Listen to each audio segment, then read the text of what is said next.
The first step into a world-class mental toughness mindset is your motivation. It's very important to understand why you are doing this activity, be it the sport, the performance, the speaking, and understand the systems behind your will to do something. Why are you doing this? Why do you want to do this? What's driving you there? I'll show you some basic guidelines of how you can be motivated to do some activity so you can analyze them for yourself and start to wrap your head around it to understand the system behind your will to do something. If you can get your head around these fundamental systems, you're not going to try and practice lots of other techniques when you know the problem is in your basic motivation system. So before you move on to any other video, check this one very carefully. The first distinction that we need to do is extrinsic motivation and intrinsic motivation. Extrinsic motivation is when you are motivated by external factors as opposed to internal drives. Extrinsic motivation drives you to do things for tangible rewards or pressures rather than for the fun of it or because you believe in them.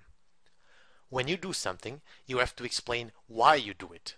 If you're being rewarded extrinsically for doing it, then you can explain to yourself that you are doing it for the reward. In this way, rewards can decrease internal motivation as people work to gain the reward rather than because they like doing the work or believe it is a good thing to do.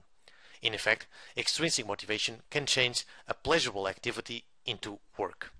Intrinsic motivation is when you are motivated by internal factors as opposed to external drivers.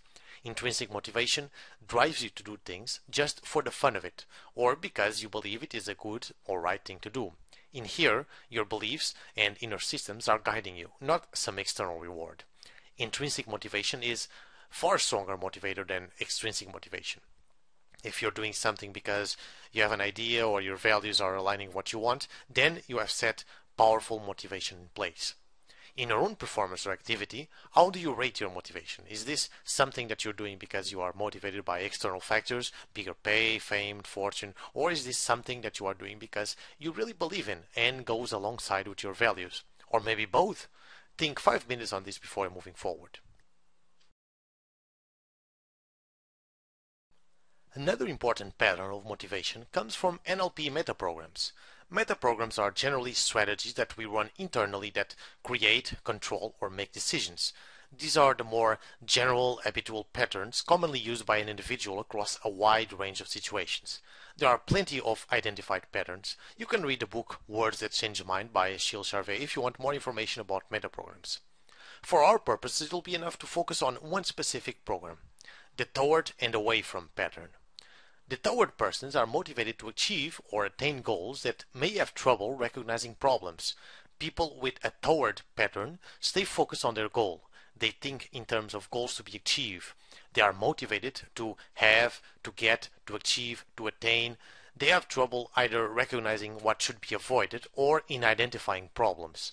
They tend to be good at managing priorities. They are energized by their goals. In the absence of a goal to move towards, these people may become demotivated.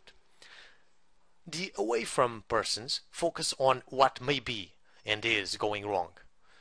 They are motivated to solve problems and may have trouble keeping focused on goals.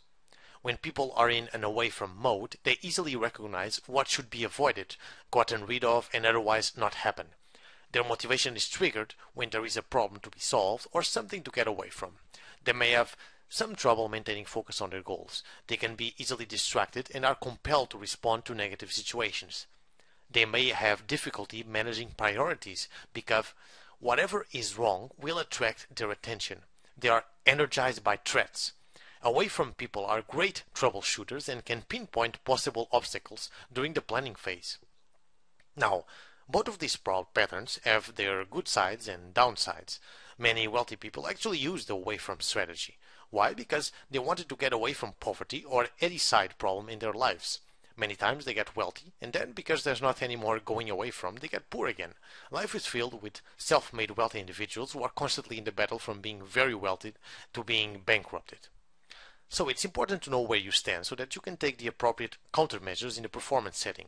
So take 5 minutes to think about what pattern do you use more regularly.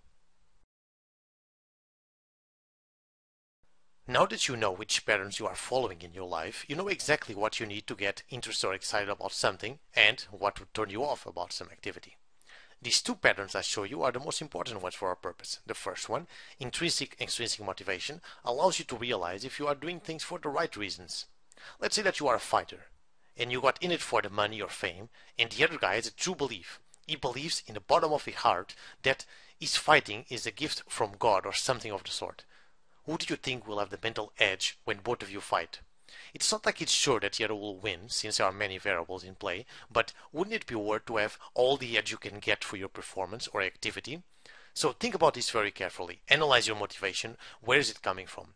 What can you sum up from inside of you that gives you a bigger meaning to what you are doing? The second pattern, toward and away from, will give you a guideline for how to lead your preparation or your training. If you are mainly toward, keeping your eye on the end goal will lead you a long way, but it will also be important to think critically about what might go wrong, or you risk jumping into some objective without a real appraisal of the risks, or get a person who is mainly away from to help you with this. If you are mostly away from person, it's a good idea to prepare for things that can go wrong, to prepare for different kind of scenarios, but it will also help to keep the end goal in mind so that you can manage your priorities. What is the end goal? What am I aiming with this? It will be very easy to get lost in these kind of situations. You could get lost in solving all the problems that need sorted, but you don't really focus on the true important priorities. Both of these strategies are only a minor part of the mindset of mental toughness. They are much bigger and more important tips, but they are very useful to set the background strategies. So use them at will and think carefully about what is really motivating you.